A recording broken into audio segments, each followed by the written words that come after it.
Hey, what's up mga ka-videos PH? Ang pag-uusapan natin ngayon ay tungkol sa mga vlogger na nalaos o naghirap dahil sa dahilan na masama ang mga ugali. At bago tayo magsimula, please like, subscribe kung tapos na isimula na natin. Ang pag-uusapan natin ngayon ay ang mga vlogger na bumagsak at naghirap dahil sa kanilang masasamang ugali. Dating mga viral content creators, mga personalidad na linamon ng kasikatan, nilunod, nagyabang at ngayong nagseryosa sa sarili nilang ginawa. Una sa ating listahan si Xander Ford. Noong 2015 sumikat si Marlon Arizala, membro ng boy band parody group na Has5. Kilala siya noon sa kanyang awkward at bulol magsalita at kakaibang confidence. Viral sa Facebook at YouTube dahil sa nakakatawan niyang itsura at kilos, pero sa totoo lang madalas ginagawang katatawanan at binubuli online. Noong 2017 bigla siyang naging headline matapos ay anansyo na siya ay magpaparetoke sa tulong na rin ng isang cosmetic clinic. Nagpaayos siya ng ilog, baba, ngipin at balat. Pagkalipas nag-operation, ipinakilala niya ang sarili bilang Xander Ford, bagong anyo, bagong pangalan at bagong personalidad. Ilang araw lang matapos ang kanyang transformation, lumabas ang mga reklamo na siya daw ay lumaki agad ang ulo, dahil kawawa na binubuli ay naging arrogante. Ayon sa mga tao, bumagsak ang mga suporta ng publiko, nawalan siya ng endorsement at mga bookings. Dahil nga toxic na ang image niya sa media.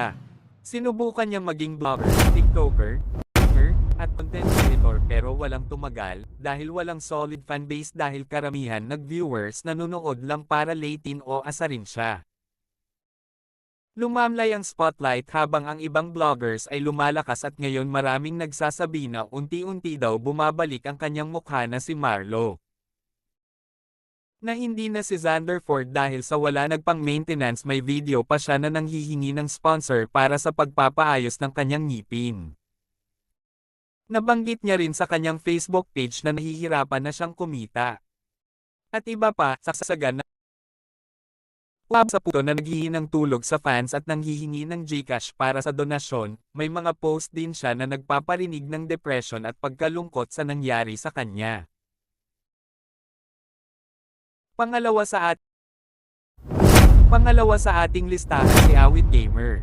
Si Kenneth Cruz, o mas kilala sa tawag na Awit Cruz o Awit Gamer, ay kilalang sumikat na vlogger at content creator na sumikat sa pamamagitan kanyang mga funny content videos at sa kanyang mga paglalaro ng Mobile Legends, at iba pa, sa kasagsagan ng kanyang kasikatan. Milyon-milyon ang views at libo-libong reaction at share sa bawat upload niya. At may mga merch pa siya inilabas noon, gaya ng shirt na may logo na Awit, at nakilala siya talaga panahon ng pandemic kung saan mga kabataan nakatutok sa social media 24/7. Ang paggamit niya nagpangalang Awit naging viral. Si Awit ay kapatid na sikat din na content creator na si Wamos Cruz. Si Awit ay kumita ng milyones dahil sa kanyang popularity sa social media. May pagkakataon pa na pinapakita niya ang kanyang pera sa publiko, nakabili siya ng mga mamahalin sasakyan at nakapagpatayo ng magarang bahay, na tinatawag niya dati na Awit Mansion. Unang binulgar ni Makagago ang tunay na nagyari sa paghihirap ni Awit, matapos ay exposed sa pagkalubog niya sa utang sa mga kasamahan niya sa mundo na social media bloggers. Sa isang video ay kweninto ni Awit ang nangyari sa kanya na totoo daw ang mga sinabi ni Makagago, dahil natalo di umano siya sa sugal sa casino ng mahigit 69 milyon. At naibinte niya ang kanyang mansion at pati na ang lahat ng kanyang mga sasakyan. Isa pa sa mga isiniwalat niya ay nang karonpado siya ng mga utang sa mga kaibigan at mga kakilala niyang vlogger. Ngayon ay pinagsisihan niya sa buhay. At isa ring dahil kaya tinihil na niya ang kanyang pag-promote sa sukal.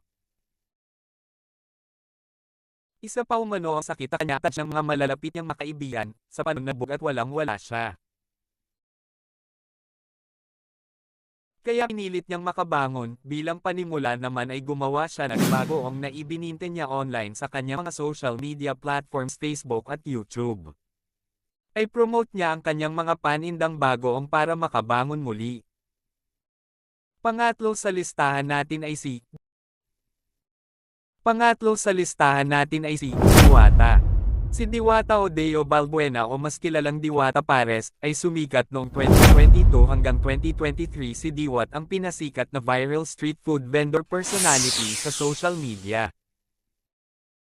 Pinipilahan ang kanyang paresan, hindi lang para kumain kundi para ring makapapicture sa kanya, kundi para makipag-selfie at makapicture sa vlog. Halos lahat nagpumila sa kanyang paresan at pumunta ay may sariling motibo sa kanya para makakuha viewer sa kanya sa pamamagitan ng pangalan ni Diwata. Pero habang siya ay sumisikat, unti-unti ring lumalaki ang ulo nito, marami nang lumalabas na mga isyu nito ay ang kanyang masamang ugali. At ang pagiging arrogante nito, maraming supporters at bloggers ang nagsabi na lumaki ang ulo ni Diwata. Naging masungit daw ito off-cam, minsan pa daw ay hindi mabuti ang pakikitungo nito sa kanyang mga fan at followers na pumupunta sa kanyang paresan upang bumisita. Maraming tao na nagsasabi na hindi sila pinapansin at pinapahiya pa sila ni Diwata. At ngayon ay tumamlay na mga kumain sa kanyang paresan na kung noon ay maraming kumakain ay ngayon halos wala na. Marami ang nagsasabi na kalma daw ito kay Diwata dahil sa kanyang kasikatan noon ay lumaki ang ulo, mayabang, masungit, at arrogante. Netizens nagsabi na karma daw ito sa kanyang pagiging masungit sa mga fans niya at paglaki ng kanyang ulo dahil sa kasikatan niya noon. Karma sa pagiging fame-hungry, maraming nagsasabi na naging eyedrotto daw ito sa mga vloggers na tumutulong sa kanyang pagsikat. Ngayon ay ibang-iba na ang kasikatan ni Diwata. Noon ay pinipilahan at dinadayo pa ang kanyang paresan ng mga tao na nanggaling sa iba't ibang lugar sa Pilipinas. Ngayon ay halos wala nang kumakain sa kanyang paresan, bagamat meron pag kumain, ngunit ay hindi na tulad dati na pinipilahan nga maraming tao. Ngayon ay masasabi ni Diwata sa isang video na meron pang kumain sa kanyang kainan pero normal na lang at hindi na dinudumog gaya dati. Ibang-iba ang kasikatan ni Diwata ngayon. Bagamat kilala pa rin siya pero hindi tulad ng dati ang kanyang kasikatan. Aktibo pa naman si Diwata sa kanyang social media. Ngunit hindi tulad noong na milyon-milyon nood sa kanyang mga videos. Sa mundo nag-social media na ang kasikatan dito ay para bula mabilis mawala. Dapat ay merong karespeto sa kapwa, dahil hindi ang like o views ang mananatili kundi ang pagiging mabuting tao at respeto sa mga taong tumulong sayo. Atin lang po ang ating maiksing kwento. Comment na. And please like and share and subscribe.